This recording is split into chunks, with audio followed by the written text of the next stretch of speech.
ये है चाहते की कहानी में एक के बाद एक बहुत बड़े ट्विस्ट और टर्न्स आने वाले हैं। हालांकि अब तक इस शो की कहानी बड़े ही दिलचस्प मोड़ से गुजर रही है, लेकिन आज रात के एपिसोड में आप देखेंगे कि सारांश बहुत ज़्यादा रो रहा होगा अपनी माँ प्रिशा से मिलने के लिए, जहाँ पर रुद्राक्ष प्रिशा को कॉल करता है और कहता है कि सारांश को तुम्हारी ज़रूरत है। इससे पहले ही प्रिशा पूछती है कि रुद्र, मुझे ऐसा क्यों लग रहा है कि मेरा बच्चा किसी परेशानी में है। रुद्राक्ष कहता है कि हाँ, तुम्हें सही लग रहा है, वो बहुत ही ज़्यादा परेशान है और मुसीबत में है। तभी शुरू होगा कुछ घंटे पहले का सफ़र, जहाँ पे दिखाया जाएगा आज रात के एपिसोड में क्या होगा।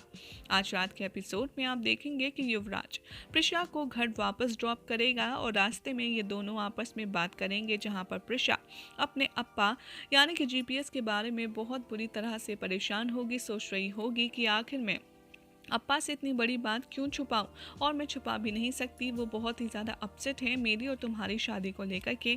मैं अभी घर जाकर के उन्हें सब कुछ सच सच बता दूंगी कि ये शादी हमने क्यों की है और ये एक झूठी शादी है। तभी युवराज प्रिशा की तरफ देखता है और कहता है कि देखो, तुम्हारी लाइफ है, तुम्हारा डिसीजन है, बट मुझे लगता है कि अभी तुम्हें इमोशनल होकर के कोई भी डिसीजन नहीं लेना चाहिए। अगर आज तुम इमोशनल होकर अप्पा को सब कुछ बता दोगी तो वो इमोशनल होकर अम्मा को सब कुछ बता देंगे, और अम्मा इमोशनल होकर महिमा को, क्योंकि वो महिमा के बेहद करीब हैं, और फिर तुम्हारी सारी इतनी बड़ी मेहनत बेकार हो जाएगी। और तुम महिमा को तो जानती ही हो कि वो कितनी शातिर है और वो कभी भी कुछ भी कर सकती है। ये बात सुनकर प्रिशा को भी युवराज की बात सही लगती है और वो कहती है कि हाँ, शायद तुम ठीक कह रहे हो, अभी सही टाइम नहीं आया है। मैं अभी अप्पा को कुछ नहीं बताऊंगी, थोड़े दिन बाद बताऊंगी जब टाइम सही होगा। दूसरी तरफ आप देखेंगे कि रुद्राक्ष घर पर होता है, जहां पर हाई वोल्टेज ड्रामा सारांश के साथ होता है। जैसे ही वो महिमा और रुद्र को एक साथ देखता है, वो कहता है कि प्रिशा मामा कहाँ हैं? आज तो आप दोनों की एनिवर्सरी थी, सब लोग कह रहे थे पार्टी कैंसिल हो गई, क्यों हुई पार्टी कैंसिल? वो महिमा के गले की तरफ देखता है और कहता है कि ये तो मामा का नेकलेस है, आपने क्यों पहना है? उसके गले से नेकलेस उतार कर फेंक देगा, जिसे देखते हुए महिमा बहुत ही ज़्यादा अपसेट हो जाएगी। तभी अहाना वहाँ पर रुद्राक्ष के बेटे यानी कि सारांश को बताएगी कि अब से यही तुम्हारी रियल मम्मा है, क्योंकि प्रिशा मम्मा ने तुम्हें और तुम्हारे पापा को छोड़ दिया है और अब से महिमा मम्मा ही तुम्हारी रियल मम्मा है। ये बात सुनकर सारांश बहुत ज़्यादा अपसेट हो जाता है, चीखने चिल्लाने लगता है और कहता है कि नहीं, तुम चुप रहो गंदी औरत, ऐसी बात नहीं है। अहाना यहाँ पर सारांश को चिल्लाती है और कहती है कि लिसन, तुम तमीज़ से बात करना सीखो बच्चे, अदरवाइज तुम चुप ही रहो।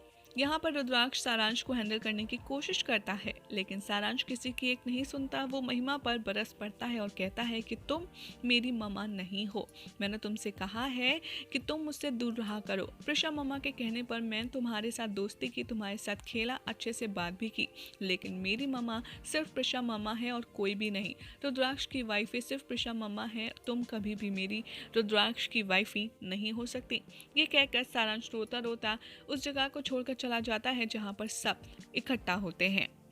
सारांश को वहां से अपसेट होता देख रुद्राक्ष को बहुत तेज गुस्सा आता है और वो भाप्स पर चिल्लाता है और कहता है कि आप कैसी हो, आपके अंदर दिल है कि नहीं है? आप कैसे एक बच्चे को इतनी बड़ी बात, इतनी शॉकिंग बात डायरेक्टली कह सकती हो? आप में थोड़ी बहुत भी अकल है या नहीं? ये कहकर रुद्राक्ष भी वहां से चला जाता है। एक एक करके सब वहाँ चले जाते हैं। बचते हैं अहाना, वसुधा, बलराज और मिश्का, जहाँ पर बलराज से अहाना कहती है कि डैड, मैंने ऐसा क्या कह दिया, सब मुझे ही ब्लेम क्यों कर रही हैं? यहाँ पर बलराज भी अहाना को गलत बताता है और कहता है कि ये एक बहुत ही सेंसिटिव टॉपिक है, तुम्हें इस तरीके से सारांश के सामने नहीं बोलना चाहिए था, तुमने इस बार गलती की है। अहाना भी बहुत ही ज़्यादा शॉक रह जाती है, वहाँ से चली जाती है। वसुधा पूछती है कि आखिर हुआ क्या है, जहाँ पर मिश्का उसे पूरी बात बताती है, जिसे सुनकर वसुधा बहुत ज़्यादा शॉक्ड होती है। दूसरी तरफ आप देखेंगे कि जीपीएस प्रिशा के ऊपर चिल्ला रहा होता है और पूछता है कि आखिर क्या ऐसी वजह थी प्रिशा कि तुमने ऐसे घटिया इंसान से शादी कर ली, जिसने राजीव का मर्डर किया और उसके खून के इल्ज़ाम में तुम्हें जेल तक पहुंचा दिया। अगर मैं केस रीओपन नहीं करवाता तो आज तुम फांसी पर होती। इतना ही नहीं, इसने तुम्हारी लाइफ में कितनी प्रॉब्लम्स करी हैं और तुम्हारे साथ कितना बुरा बुरा किया है, आखिर तुम भूल कैसे सकती हो? तुमने आखिर इस इंसान से शादी करने का मन बनाया भी क्यों? तुम और रुद्राक्ष आपस में एक दूसरे से इतना प्यार करते हो, आखिर तुमने ये सब क्यों किया, बताओ मुझे, ऐसी क्या मजबूरी है, प्लीज़ बेटा मुझे बताओ।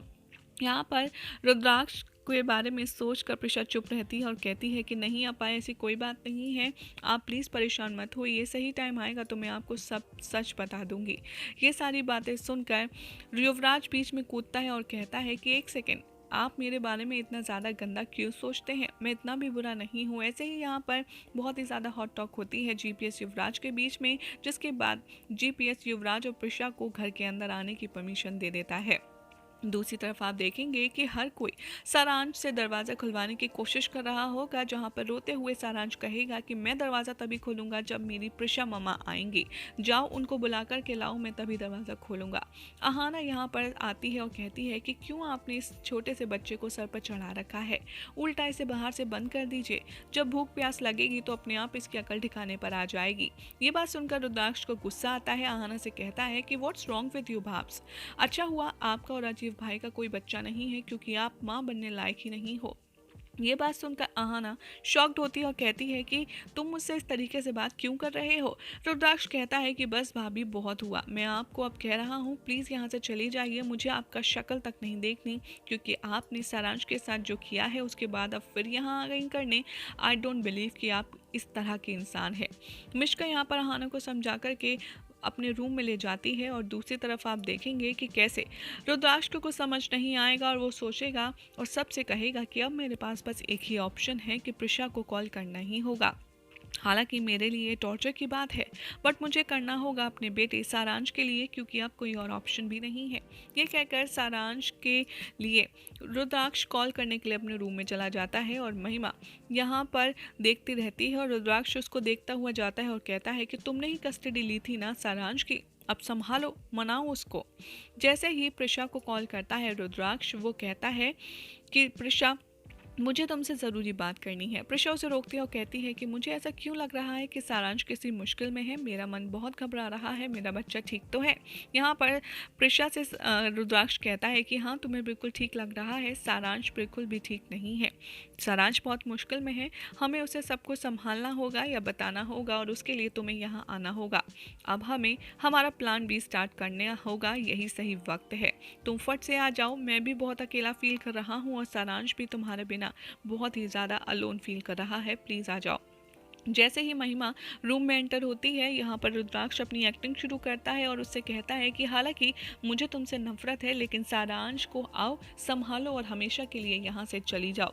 ये बात सुनकर महिमा बहुत खुश हो जाती है और सोचती है कि चलो जो भी हुआ, लेकिन रुद्राक्ष ने प्रिशा को सिर्फ एक बार बुला कर के कभी वापस ना आने के लिए कहा है, दैट मीन्स कि अब मेरा पत्ता साफ है। यहाँ पर अब देखना होगा बेहद इंटरेस्टिंग कि क्या होगा जब प्रिशा आएगी घर में, क्या वो सारांश और रुद्राक्ष को संभालने के लिए अपने पूरे प्लान की इंफॉर्मेशन बेचारे सारांश को दे देगी या फिर कुछ और नया तरीका निकालेगी उसे समझाने का, ये देखना होगा बेहद इंटरेस्टिंग।